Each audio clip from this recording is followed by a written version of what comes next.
Praise the Lord. தினம் ஒரு வார்த்தைக்கு உங்களை வரவேற்கிறேன். அப்போஸ்தலர் 9ஆம் அதிகாரம் 4ஆம் வசனம். அவன் தரையிலே விழுந்தான். அப்பொழுது சவுலே சவுலே என்று தேவன் அழைத்ததாய் வேதம் சொல்லுகிறது. சவுலோடு கூட அநேகர் இருந்தாலும் இங்கு ஆண்டவர் சவுல் ஒருவரை மாத்திரம்தான் சந்திக்க வந்திருக்கிறார். நம் வாழ்வில் அநேகர் இயேசு கிறிஸ்துவை நமக்கு காண்பித்திருப்பார்கள், எப்படி நடக்கணும் எனவும் கற்றுத்தந்திருப்பார்கள். நீங்கள் பிள்ளைகளாய் இருந்தால் பெற்றோர்கள் உங்களுக்கு சொல்லி கொடுத்திருப்பார்கள். ஆனால் அவைகள் ஒரு குறிப்பிட்ட தூரம் மாத்திரம் நம்மை கொண்டு செல்லும்.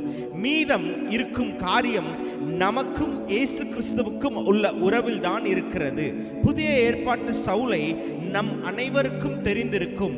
அவர் எவ்விதமாய் ஊழியத்தை செய்து முடித்தார் என்றெல்லாம் தெரிந்த நமக்கு அவருடைய அழைப்பையும் தெரிந்து கொள்ள வேண்டும். அவர் பர்சனல் என்கவுண்டர், அதாவது தனிமையில் தேவனை சந்தித்தார். எவ்வளவாய் நமக்கு அநேகர் நடக்க பயிற்றுவித்தாலும் நாம் அவரை ருசி பார்த்தால்தான் அல்லது பர்சனல் என்கவுண்டர் பண்ணியிருந்தால்தான் அவரை விட்டு பிரியாத உறவில் நாம் பலப்பட முடியும். சமாரியா ஸ்திரீனிடம் அந்த பட்டணத்து ஜனங்கள், நீ சொன்னதினால் அல்ல, நாங்கள் கண்டும் கேட்டதினால் தான் விசுவாசிக்கிறோம் என்றார்கள். நீங்கள் உங்கள் வாழ்வில் தேவனை பர்சனல் என்கவுண்டர் பண்ணி இருக்கிறீர்களா? இல்லை என்றால் இன்று வாஞ்சியுங்கள், அவரோடு கூட உறவில் பலப்படுங்கள். ஆமேன், ஆமேன்.